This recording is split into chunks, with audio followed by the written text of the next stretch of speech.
Hi guys, welcome or welcome back to my channel. My name's Courtney. If you are new here and you don't know my name, I have a 7-week-old daughter. Her name is Evie.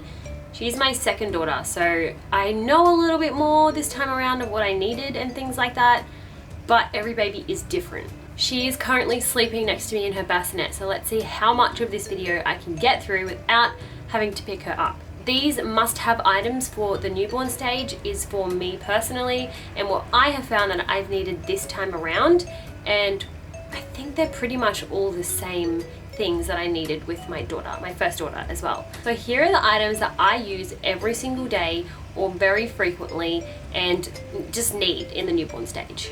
Number one is Bond's Zippys, or just Zippys that, let me show you. Here's an example. This is the Bonds brand Zippy. Any long sleeve zippy that has flip in feet and hands so that you can choose to either have them mittens on or off their feet and their hands, and unzips from the bottom. So you can change baby's nappy in the middle of the night without having to get their arms out or have their top half exposed. You can just unzip from the bottom as much as you need to access the nappy, change the nappy in the middle of the night, zip it back up and put them back to sleep. This is a must-have for me. Even though it's summer, she's born in summer, we've been sleeping with the aircon on, which you can probably hear in the background. I'm sorry about that, but it's really hot, so it's on. This is probably the most important thing for me in the newborn stage. These aren't in any particular order, but that just happens to be one that I couldn't personally go without. Number two is zip swaddles. I love zip swaddles because I couldn't be bothered to be swaddling and re-swaddling my baby 10 times throughout the night during breastfeeding and nappy changes and things like that. When it's dark and I'm tired and I just don't want to spend an hour swaddling my child in the middle of the night, you just put them in the zip swaddle and you zip it up. And the good thing about the one that I have is it also unzips from the bottom, so I can once again access baby's nappy easily. I just unzip from the bottom and then unzip the zippy from the bottom, and I can change her and then zip her back up, and she's not getting cold. Her hands are still all swaddled, and it's makes my life so much easier. I cannot tell you how much this has made my life easier, the zip swaddle paired with the zippies. Number three on my list, cloth nappies. This is a very personal thing. Obviously not everyone uses cloth nappies, but I choose to use cloth nappies for a bunch of different reasons. I've made plenty of videos on it. I always get questions about the cloth nappies I use. It's my Little Gumnut. I'll link them down below. Every single video that I show them, I get someone asking. Cloth nappies, I couldn't live without them. They save me so much money on nappies. I don't have to go buying nappies every 10 minutes. That's one of the items on my list. Another item is a baby monitor. I haven't had to use a baby monitor with Evie yet because she is still sleeping in our room.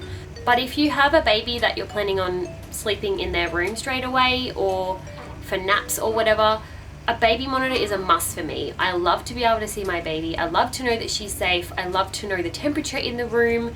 I love to know if she's crying. I can't go without a baby monitor. I still have a baby monitor in my 2.5-year-old's room. I absolutely couldn't live without it. The next thing on the must-have list is a bath thermometer. It might seem a bit strange, but I had a digital one with my first daughter and it broke recently just before Evie was born, and they're quite expensive, well, more expensive than this one. So I just have this little fish one, and I think it was like $6 from Baby Bunting, whereas the thermometer ones are like, or the digital ones are almost $30. So bath thermometer is important because I don't want to be burning baby, and I like my showers boiling hot. So I feel like I would inadvertently burn my child if I didn't have a bath thermometer. Another thing that I personally have used every single day is a white noise machine.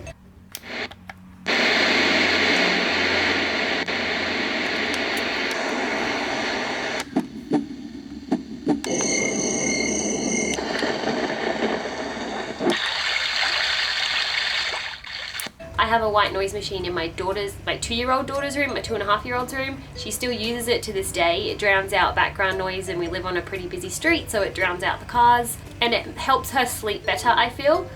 I use a sound machine app on my phone. Don't know what it's called. I'll put it on the screen somewhere. I use that for me. I sleep with white noise on too because I came dependent on it after using it for my first daughter. I'm gonna have to pick her up because I don't think she's gonna let me finish this video without her.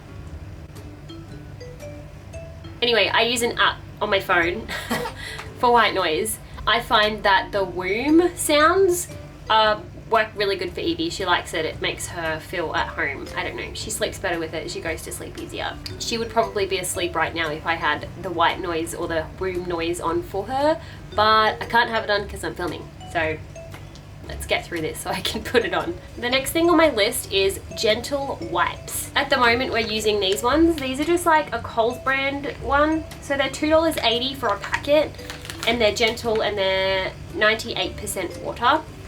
The water wipes are great, but my god, they're expensive. I think they're like $7 a packet or something insane. So I just get the Coles brand ones. It's called Gentle Care by Cub. They're the ones we use. I tried a non-gentle one. I mean, they're all gentle, they're baby wipes, but I tried one that wasn't 98% water or whatever they say, and she got a rash. And then when I swapped to something gentle, it went away. So 100% I would recommend having gentle wipes for the first few months at least of baby's life while their skin is so sensitive and gentle. Gentle? Their skin is so sensitive. Another thing on my list, and this is just personal, is a boogie sucker, because Evie had congestion in the first like week or so of her life, and it was horrible. Babies haven't learnt to breathe through their mouth yet, so they rely on you to keep their nose clean so that they can breathe throughout the night, and it stressed me out. I just have one of these ones because they're cheap, but you can get electric ones that I've heard everyone rave about that kind of just like pulls everything. Nose Frida, I think it's called, something like that. I've had a lot of people recommend that, but I personally already had this and didn't have the money to go throwing around on anything other than this. So a booger sucker to keep baby's nose clean if they happen to get congestion. Talia, I didn't need this at all. I never used this with Talia because she didn't get sick for the first like year or something of her life. So I didn't have any issues with her, but this one, we needed a booger sucker. So it's good to have one just in case you need it in the first few weeks. These are very inexpensive. If you buy it and you don't need it, oh well, it's good to have one there if you need it. Because let me tell you, there's nothing more stressful than hearing your child, your newborn baby, struggling to breathe while they're trying to sleep. It's very, very stressful. The next thing on my list is a swing. So a baby swing. Not all babies like it, so it's a bit of a gamble really if you're gonna buy one. They're generally pretty expensive. I think the one we got was around $100, $150 maybe. I don't actually know, I'm just guessing because it was from Talia, it was her swing. Talia didn't like the swing, so it kind of felt like a waste of money. Evie likes it a lot more than Talia did, and it's nice to be able to just chuck her in the swing if I need to quickly go to the toilet or do something. It's there, it soothes her, it plays music, it's got different functions for how fast it goes. It's great. I recommend it. But at the same time, if you don't have the money to go throwing at it, not all babies like it anyway. But personally, just for Evie, it's been great. The next thing on my list is a mat. So we just got the one from Kmart. It's just a gender neutral mat. I think it's a lion on the floor. I'm finding with my second baby, she's going on the floor a lot because I'm holding her and then all of a sudden my toddler needs me or one of the other kids need me, so I have to just put her down, and I generally just put her on the floor because that's the safest spot for her rather than the couch where she can fall off or there's smothering hazards on the couch. If I have the mat on the floor, I can just put her on the mat and it's good. We do have a rug, but the mat saves, you know, vomit and feces from getting on the rug. So highly recommend getting a mat. It sounds like something so simple, but it's something we didn't have for Evie when she was born, and we found ourselves going, okay, we need to go get one of those because she's on the floor a lot. On a side note, does anyone play Sims 3? The Sims are always constantly putting their babies on the floor, and up until I had Evie, I was like, why would you put your baby on the floor? And now I'm like, oh, I get it. Another thing on my list is burp cloths. I have pretty burp cloths, they're all in the wash cycle at the moment, but I have bulk terry toweling cloths that I bought when I was pregnant with Talia because I knew I was planning on cloth nappies. So this is technically a nappy, and I think they're cheaper than burp cloths. I got a whole packet of them for, I think there was like 20 or so in the packet. They're very inexpensive. I'm not 100% sure how much they are. I got them from Baby Bunting. I'll put them on the screen if I can find it. But these are amazing for burp cloths. I literally have about 30 of these or something ridiculous, maybe even more. They are legitimately all in the wash right now. That's how much I use them. This is the only clean one I have left. So these are a must-have for me. I cannot go without them. I'm constantly reaching for them, whether it be because she's thrown up or because there's been a poo explosion or she's just drooled or there's a spill of any kind. These are just all around my house all the time and I'm always reaching for them. 100%, this is a must-have for me. The last thing on my list that I can think of is a baby bath. This is the one that we got. Again, it's from Kmart, I'm pretty sure.